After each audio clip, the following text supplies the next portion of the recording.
Hello everyone, this is Kat and welcome back to My Hero Academia Podfics. Today I'll be reading Part 2, Chapter 2 of The Mystery of Midoriya Izuku. Chapter 2 is entitled Night 1. Cooking will never be Shota's strongest point. There's a good reason that he would live off of nutritional jelly packets if given half the chance. In terms of the household chores, he prefers cleaning to anything to do with the kitchen. Still, every once in a while he'll try to cook a meal for Hisashi. For some reason, that's a total mystery to him. He loves his loudmouth husband and wants to do something nice for him that's not picking up takeout on his way home. Though, if Hisashi starts going on about love languages again, then he's sleeping on the couch for the next week. Either way, the fish is a little too burnt and the rice is a bit undercooked. The miso soup turned out okay, though, if a bit bland. Even so, Hisashi throws his arms around him when he saw that Shota actually made dinner when he gets home from his shift at the radio station. "I knew I married you for more than your body," his husband teases cheerfully. "The tax benefits for one." Shota deadpans as he accepts a kiss. He rolls his eyes, though, when Hisashi gives his ass a squeeze. "Make any sort of wifey comment and see if I ever kiss you again." His husband laughs before heading to the bedroom to quickly change before dinner, emerging in a pair of sweatpants and a hoodie that Shota's pretty sure belongs to him. Hisashi's hands clip his hair back, and how his husband gets his hair down for his stiff updo so quickly it'll always be a mystery that Shota will never try to solve. A soft smile crosses Shota's face, which is as sappy as he'll get at home. The blonde brightens, though, and gives him another kiss before heading out to get drinks for dinner. Usually, Hisashi takes the lead in terms of conversation. He chats about his day, the students, the radio station, the heroes at his agency, and will show Shota pictures of random stray cats that he saw throughout his day because he knows the kind of man that he married. Tonight, however, Shota takes the conversational lead after the two bask in silence of each other's company for a couple of minutes. Given both of their jobs, they just need those few minutes of being together in the quiet without the threat of something burning down around them. Still, he needs Hisashi's insight, so after those few silent moments of them eating and decompressing after their various days, Shota catches Hisashi's eye. "Does anything about Midoriya seem off to you?" he asks Hisashi, whose brow furrows. People think that Hisashi isn't perceptive, given his loud personality both in and out of costume. The voice hero, however, makes sure that they think that, usually because when DJ punches them in the face, it's more of a surprise. Here's how Shota fell in love with Yamada Hisashi, over strategy sessions and shared grief, over building each other up again and sharpening each other's mind. Yamada is smart. He's probably one of the smartest people that Shota knows. People see him as loud and bouncy, dressed in a glam rocker punk and fretting all the while. They think that they have Present Mike figured out. It couldn't be further from the truth, though. Hisashi himself was a logical ruse of a person, and Shota loves him terribly and irrevocably. Hisashi blinks. His brow dips into concern at that. He has a soft spot for Midoriya. Shota knows. It's not as obvious as All Might's, but Shota's known Hisashi for half his life. He can tell these things. "Why do you ask?" He picks at the slightly burnt fish under the gaze of his husband, mouth tugging downward into a frown. "Nezu and I are setting up the pairings for the final exams. Something about the kid has been bothering me the whole term. He wants to pair Bakugo and Midoriya together, but something doesn't feel right. Normally I would have looked into my suspicions a while ago, but—" Hisashi takes his hand. Shota feels him relax under the familiar weight. He makes himself meet that bright green gaze. The blonde finishes his thought for him. "But villains in life and everything else, so now it's all come to a head. I have a week to figure out the problem child. If I can't find a good reason why he and Bakugo shouldn't be partnered together for the final, then Nezu's decision will stand. Pending teacher approval, I've put the request in for access to his unrestricted file, but you're better at people." "You can be pretty good, too, when it counts, Shota." A smile blossoms across his face, and his green eyes are bright. "But I understand what you mean." Hisashi untangles their hands and considers his bowl of rice for a moment. "Midoriya's been nothing but a good kid in my class, polite, eager to learn. He's also anxious and doesn't like being the center of attention. But he's fluent in spoken English, so when the others are practicing, I usually have him working on more grammar-related topics. He's sharp, though I think he's been making sure that he keeps himself out of the direct spotlight. Concepts he definitely knows. He'll get wrong later. He's in the top 5 academically, but he makes sure that he's not number 1 or 2, even though I definitely think he could be in either spot. He's clever, Sho." For someone who wants to be a limelight hero, Midoriya does have issues being the center of attention, or at least when the attention is conspicuously focused on him. Though, oddly enough, Midoriya doesn't seem to mind during fights or in the heat of the moment. It's like, when he's aware of the attention, He turns into a stuttering wreck who tries to hide behind Ida, who is taller and bulkier and makes a good human shield. Shota may have done the same thing with Obero's clouds as well, not that he would say it out loud. Shota's going to have a talk with Yagi about adding, PR training into foundational heroics classes, isn't he? He can talk in front of the press, but there's a good reason that he went underground. Vultures, all of them, and if he has to deal with HMZ on the regular, then he would actually start carrying around an EMP to short out their equipment. What do you think about his anxiety? He asks, pulling himself from his reverie. Family trait, probably. I met his mom once. Hisashi answers succinctly, raising his hand when Shota turns to look at him because this is the first time he's hearing about it. It was before the sports festival, so honestly I forgot about it until now. Nice lady, but definitely has the same kind of anxious vibe as Midoriya. He's the spitting image of her, though. Where? That bakery near the radio station. You know, the one that makes those little cat pastries that you think are adorable but would never admit out loud after that time that Tensei had made a notification tone out of you saying the word? The bastard still has it as his notification tone, too. Shota thanks whatever creation force there is in the universe that Ida isn't anything at all like his older brother, just another tick into the Tensei was adopted column. No, he doesn't care that the engine quirk runs in the Ida family or that Tensei looks like his mother. Maybe he'll hint the theory to Todoroki. Rumor has it that he's a little conspiracy theorist. Do you remember if she said if she went there often? An eyebrow ticks up and Hisashi's mouth twitches upward teasingly. Oh, are you going to try to ambush Midoriya's mother? Because I know you hate formal parent-teacher conferences, but that's kind of why they were created, Sho. Parent-teacher conferences were the bane of Shota's existence, and he tries to limit the need for them as much as possible for his own health and tenuous sanity. If I call in Midoriya-san for a conference, then she'll tell her son, and then the kid'll be a nervous wreck, or try to figure out why I want the conference, or some kind of bullheaded combination of the two that'll probably resolve in property damage and another inevitable gray hair. So you're going to run an op on the listener's mother? Not a full-scale one, Shota says as he sips his miso soup. Maybe he needed to add more salt. It really was bland. Just enough to manufacture running into her so that I can have a one-on-one conversation about her son and make sure that she won't tell him about it. Hisashi has a look that reads to Shota as, I can't believe people think that you're rational to the extreme, you ridiculous human being, before moving the conversation along. Well, heads up, she's more of a crier than Midoriya is. I told her that her son is popular and well-liked in class, and I think that she almost flooded the bakery.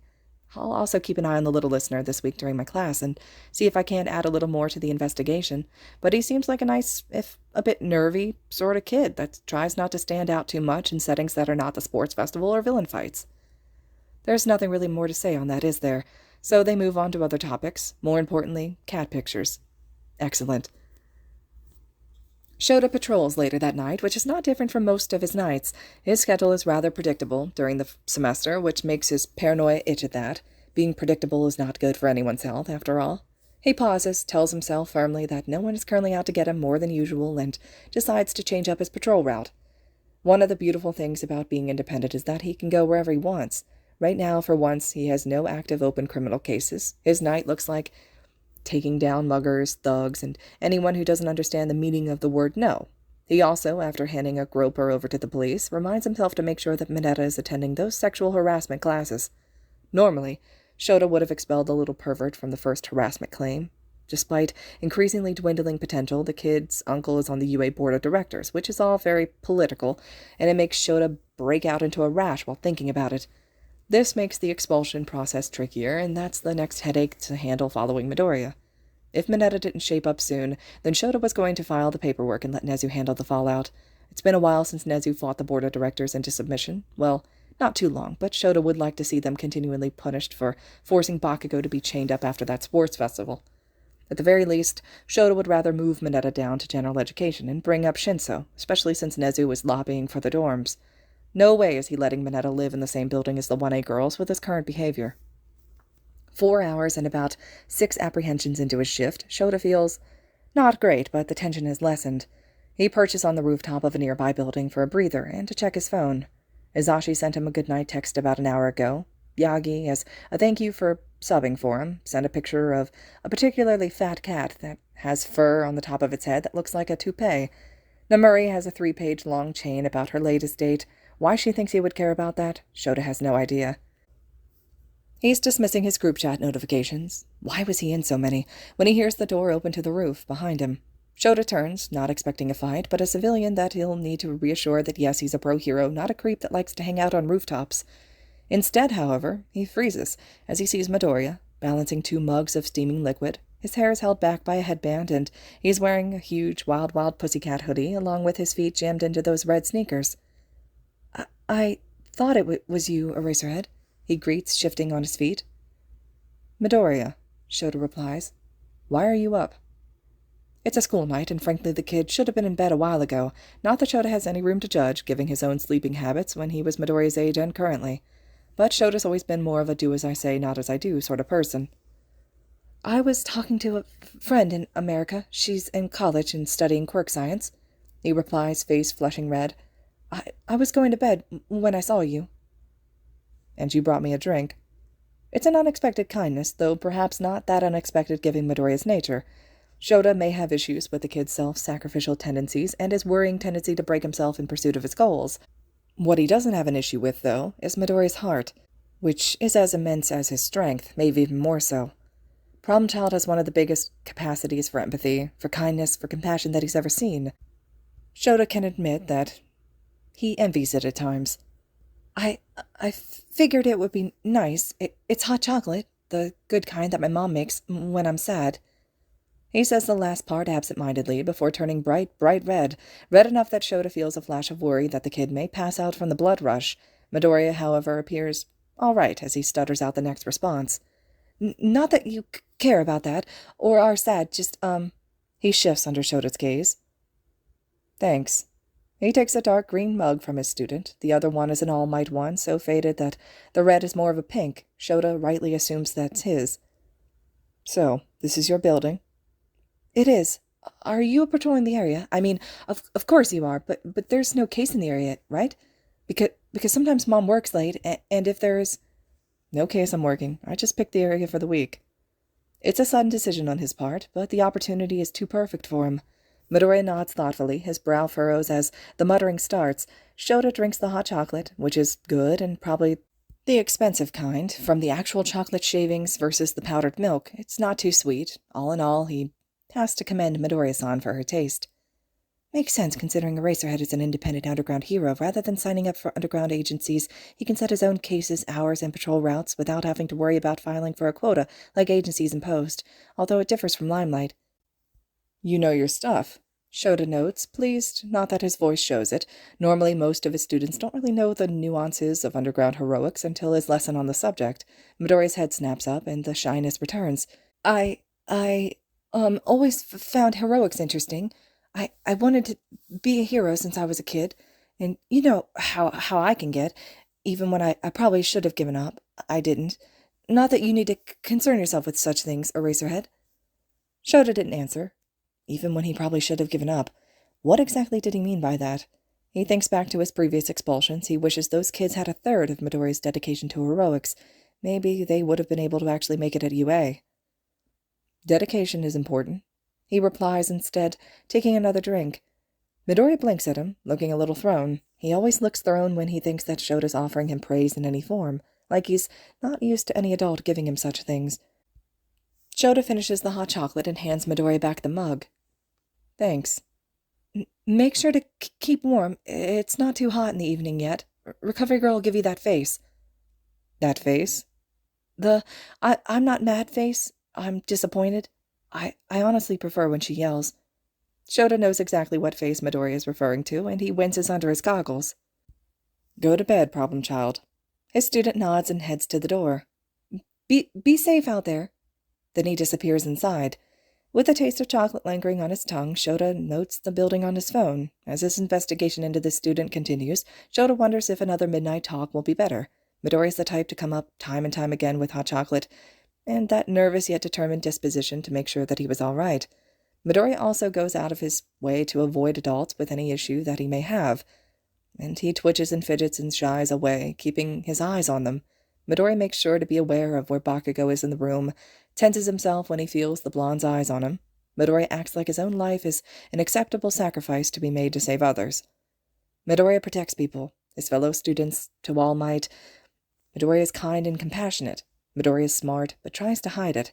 He brings hot chocolate to a teacher that he has a fraught relationship with because it's cold and Shota was on patrol. Shota leaps into the air. He feels half-drawn conclusions swimming around in his head and he hates it. He feels like he has a half-completed puzzle that he's trying to solve without looking at the picture. So start at the corners and work inward, he hears Obero's voice whisper in his head, the dark of the night dredging up old ghosts. The blue-haired boy loved doing stupid challenges like solving a puzzle upside down or playing board games blindfolded. The long, familiar grief stirs a little, an old ache in Shota's heart that will never really go away. Obero, he thinks, would have loved Midoriya. He would have loved most of his class. They probably would have loved him back just as fiercely, begging for embarrassing stories of high school years and wanting to dive bomb right off of his clouds and give Shota a heart attack. The thought prods that emotional scar, making it flare up a little sharper. Shota turns his thoughts onto the other topics instead. He stops on the roof when he hears the tone for Nezu go off, permission granted for access to Midoriya Izuku's unrestricted file at UA. Well, that's one issue solved, then. Shota feels his shoulders relax at it.